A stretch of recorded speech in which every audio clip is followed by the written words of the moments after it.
Welcome to stereo teaching.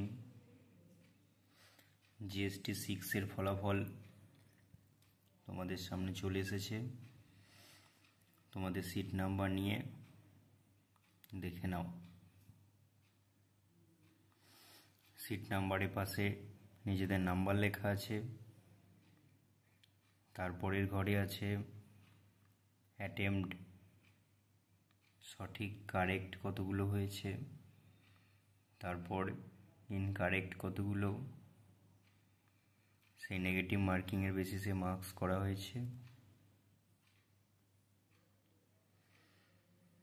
কিছু জন এখনও ভুল করছে, সবগুলোই উত্তর করতে যাচ্ছে, তারপর অনেক নেগেটিভ হয়ে যাচ্ছে, সেগুলো খেয়াল রাখবে। এই দেখো, সিট নাম্বার 41-এর পর আছে 48, 49। তো দেখতে পাচ্ছ নবম শ্রেণী থেকে ফার্স্ট সেকেন্ড থার্ড এবং দশম শ্রেণী থেকে ফার্স্ট সেকেন্ড থার্ড পাশে লেখা আছে।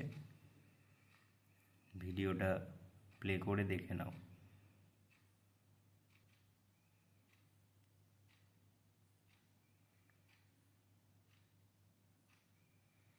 নিজেদের সিট নাম্বার দেখে নাম্বারগুলো দেখতে পাচ্ছ। খুব শিগগিরই জিএসটি 7 নোটিফিকেশন চলে আসবে।